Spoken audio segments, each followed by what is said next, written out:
ನಿಗಮ ಟಿವಿಯ ಎಲ್ಲ ವೀಕ್ಷಕರಿಗೂ ಸಾರಿಗೆ ಸಂಸ್ಥೆಯ ಎಲ್ಲ ಚಾಲಕ ನಿರ್ವಾಹಕ ಬಂಧುಗಳಿಗೆ ನಮಸ್ಕಾರ. ಇವತ್ತು ಸಾರಿಗೆ ಸಂಸ್ಥೆಯ ಆಡಳಿತ ಯಾವ ರೀತಿ ಜನವಿರೋಧಿಯಾಗಿ, ನೌಕರ ವಿರೋಧಿಯಾಗಿ, ತಾನಾಶಾಹಿ ರೀತಿಯಲ್ಲಿ ನಡೀತಿದೆ ಅನ್ನೋದಕ್ಕೆ ಒಂದು ಉದಾಹರಣೆಯನ್ನು ಇವತ್ತು ತಮ್ಮ ಮುಂದೆ ತರಲಿಕ್ಕೆ ಬಂದಿದ್ದೇನೆ. 3/5/26 ಅಂದರೆ ಕಳೆದ ತಿಂಗಳಿನಲ್ಲಿ ಒಂದು ಬಸ್ಸು 0641 ಅಂತೇಳಿ ಯಾದಗಿರಿಯಿಂದ ಬೆಂಗಳೂರಿಗೆ ಬರ್ತಾ ಇರುತ್ತೆ. ಬಸ್ನಲ್ಲಿ ಸುಮಾರು 60 ಜನ ಪ್ಯಾಸೆಂಜರ್ ಇದ್ದಾರೆ. ಎರಡೋಣ ಅನ್ನೋ ಒಂದು ಕಡೆ, ಎರಡೋಣ ಕ್ರಾಸ್ ಅಂತ, ಬಹುಶಃ ರಾಯಚೂರು ಡಿಸ್ಟಿಕ್ ಇರಬೇಕು, ಅಲ್ಲಿ ತನಿಖೆಗೊಳಪಡಿಸ್ತಾರೆ. ಎಲ್ಲರದ್ದು ಹತ್ರ ಟಿಕೆಟ್ ಇದೆ. ಆದರೆ ಒಬ್ಬ ಅಕ್ಕ, ತಂಗಿ ಮತ್ತು ಅವ್ರ ಬಹುಶಃ ಸಣ್ಣ ಮಗು, ಈ 3 ಜನ ಅವರು ಟಿಕೆಟ್ ತೊಗೊಂಡಿದ್ದನ್ನು ಕಳ್ಕೊಂಡ್ರು, ಸರಿಯಾಗಿ ಇಟ್ಕೊಳ್ಳೇ ಇಲ್ವಾ ಅಥವಾ ತೊಗೊಳ್ಳೇ ಇಲ್ವಾ, ಯಾವುದೂ ಸ್ಪಷ್ಟ ಏನು ಕಾಣಿಸ್ತಾ ಇಲ್ಲ. ಏನಿಗೋ ಅವ್ರ ಹತ್ರ ಟಿಕೆಟ್ ಇಲ್ಲ ಅಂತೇಳಿ ಒಂದು ಸ್ಟೇಟ್ಮೆಂಟ್ ತೊಗೊಂಡು ಅದರ ಆಧಾರದ ಮೇಲೆ, ಯಾಕೆಂತಂದರೆ ಮಹಿಳೆಯರು ಟಿಕೆಟ್ಲೆಸ್ ಪ್ಯಾಸೆಂಜರ್ ಆದರೂ ಸಹ ಅವರಿಗೆ ದಂಡ ಇಲ್ಲ, ಹಾಗಾಗಿ ಅವರಿಂದ ಒಂದೇ ಒಂದು ಹೇಳಿಕೆ ತಗೊಳ್ತಾರೆ. ಅದರ ಆಧಾರದ ಮೇಲೆ ಬಸ್ ಕಂಡಕ್ಟರ್ಗೆ ಯಾದಗಿರಿಯಿಂದ ಬೆಂಗಳೂರುವರೆಗೂ ಒಂದು ಟಿಕೆಟು 740 ರೂಪಾಯಿ ಏನು, ಹಾಗೆ 2 ಟಿಕೆಟು ಮತ್ತು ಅರ್ಧ ಸೇರಿಸಿ 1800 ರೂಪಾಯಿ ಮೊತ್ತದ ಟಿಕೆಟ್ ವಿತರಣೆ ಮಾಡಿಲ್ಲ ಅಂತೇಳಿ ಒಂದು ಮೆಮೊ ಕೊಡ್ತಾರೆ. ಆ ಮೆಮೊಗೆ ಉತ್ತರ ಕೊಟ್ಟರೂ ಸಹ ಮರುದಿನೇ ಅಲ್ಲಿನ DC ಅವರನ್ನು ಸಸ್ಪೆನ್ಷನ್ಲಿಟ್ಟು ಚಾರ್ಜ್ ಶೀಟ್ ಇಶ್ಯೂ ಮಾಡ್ತಾರೆ. ನಾನು ಹೇಳ್ತೇನೆ, ಸರ್ಕಾರದ ಒಂದು ನೋಟಿಫಿಕೇಶನ್ ಆದೇಶ ಪ್ರಕಾರ ಟಿಕೆಟ್ ರಹಿತ ಪ್ರಯಾಣಿಕರು ಎಲ್ಲಿ ಸಿಕ್ಕಿಬೀಳ್ತಾರೋ ಅಲ್ಲಿಯವರೆಗೆ ಅವರು ಪ್ರಯಾಣ ಆರಂಭಿಸಿದ ಸ್ಥಳದಿಂದ ಆಗುವ ಪ್ರಯಾಣ ದರದ 10 ಪಟ್ಟು ಅಥವಾ 500 ರೂಪಾಯಿ ದಂಡ ವಸೂಲು ಮಾಡಬೇಕು. ಈ ಪ್ರಕರಣದಲ್ಲಿ ದಂಡದ ಪ್ರಶ್ನೆ ಇಲ್ಲ. ಮತ್ತು ಅದೇ ಮೊತ್ತದ ಆರೋಪವನ್ನು ನಿರ್ವಾಹಕರ ವಿರುದ್ಧ ಮಾಡಬೇಕು ಅನ್ನೋದು ಸರ್ಕಾರದ ನೋಟಿಫಿಕೇಶನ್ 2013 ಮಾಡಿದ್ದಾರೆ. ಆಯಿತು, ಇವರು ಆರಂಭದ ಸ್ಥಳದಿಂದ ಅಂತೇಳಿ ಯಾದಗಿರಿಯಿಂದ ಬರೆದರು.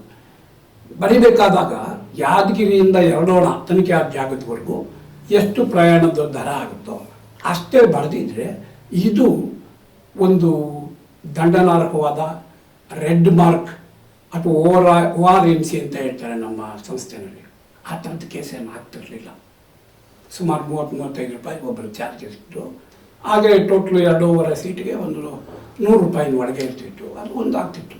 ಬೆಂಗಳೂರುವರೆಗೂ ಮುಂದಿನ ಪ್ರಯಾಣಕ್ಕೂ ಆರೋಪ ಮಾಡ್ತಾರೆ ಅಂತಂದರೆ 1800 ಚಿಲ್ಲರೆ ಇದೇನೋ ಸೋರಿಕೆ ಆಗಿಬಿಟ್ಟಿದೆ ಅಂತ ಪರಿಗಣಿಸೋದಾದರೆ ಆ ತನಿಖಾಧಿಕಾರಿಗಳು ಸದುದ್ದೇಶ ಇಲ್ಲ ಅಂತ, ಮತ್ತು ಈ ಆರೋಪ ಮಾಡಲೇಬೇಕು, ನಮ್ಮ ಅಧಿಕಾರವನ್ನು ಚಲಾಯಿಸಲೇಬೇಕು ಅಂತ ಮಾಡಿದ್ದಾರೆ ಅಂತ ಆಗುತ್ತೆ. ಬಿಡಿ, ನಾನು ಹೇಳ್ತೇನೆ, ಏನೋ ಈ ಇನ್ಸ್ಪೆಕ್ಟರ್ಗಳು ಯಾಕೆ ಬರ್ತಿರ್ಬೋದು, ಅದು ಬೇರೆ ವಿಚಾರ.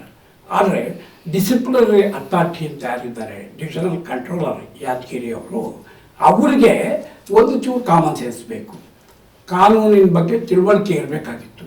ಸಂಸ್ಥೆ ಏನು ನಡೀತಾ ಇದೆ, ಯಾವ ರೀತಿ ಅನ್ನೋದ್ರ ಬಗ್ಗೆ ಅವರು ಭಾಳ ಪರ್ಟಿಕ್ಯುಲರಾಗಿ ಅರ್ಥ ಮಾಡ್ಕೋಬೇಕಾಗಿತ್ತು. ಈಚು ಕೋಣೆಗೆ ಇದು ಬಕೆಟ್ ಹಿಡಿದು ಹಾಲು ಕರಿ ಅನ್ನುವ ರೀತಿಯಲ್ಲಿ ಯಾಂತ್ರಿಕವಾಗಿ ಯಾವುದೇ ವಿವೇಚನೆ ಮಾಡಿಸ್ದೆ ಅವರು 2ನೇ ದಿವಸನೇ ಒಂದು ಏನದು ಚಾರ್ಜ್ ಶೀಟು ಕೊಡ್ತಾರೆ, ಸಸ್ಪೆನ್ಷನ್ನು ಮಾಡ್ತಾರೆ. ಆಮೇಲೆ ಅದು ನಮ್ಮ ಹತ್ರ ಬಂತು.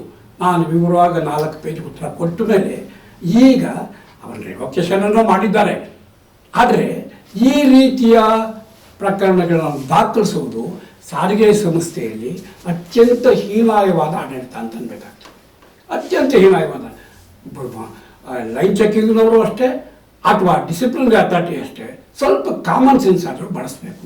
ಸರ್ಕಾರದ ಆದೇಶವನ್ನು, ಸರ್ಕಾರದ ನೋಟಿಫಿಕೇಷನನ್ನು ಪಾಲನೆ ಮಾಡುವಂಥ ಜವಾಬ್ದಾರಿ ಎದುರು ತಗೋಬೇಕಾಗಿತ್ತು. ಹಾಗೆ ಯಾರೂ ಕೇಳೋರೇ ಇಲ್ಲ, ಹೇಳೋರು ಇಲ್ಲ. ಡ್ರೈವರ್ ಕಂಡಕ್ಟರ್ನ ಎಷ್ಟಾದರೂ ಸಸ್ಪೆನ್ಷನ್ ಮಾಡ್ಬೋದು, ಎಷ್ಟಾದರೂ ದಂಡ ವಸೂಲಿ ಮಾಡ್ಬೋದು, ಎಷ್ಟಾದರೂ ಇಂಕ್ರಿಮೆಂಟ್ ಕಟ್ ಮಾಡ್ಬೋದು, ವಜಾ ಮಾಡ್ಬೋದು. ಆ ಅಧಿಕಾರ ನಮಗಿದೆ ಅಂತೇಳಿ ಈ ಮಟ್ಟಿಗೆ ಓಡಾಡಿಸ್ತಾ ಹೋದರೆ ಅದು ಅಕ್ಷಮ್ಯ. ಯಾವ ಕಾರಣಕ್ಕೂ ಇಂತಹದ್ದು ಮಾಡೋದು ಸರಿಯಲ್ಲ.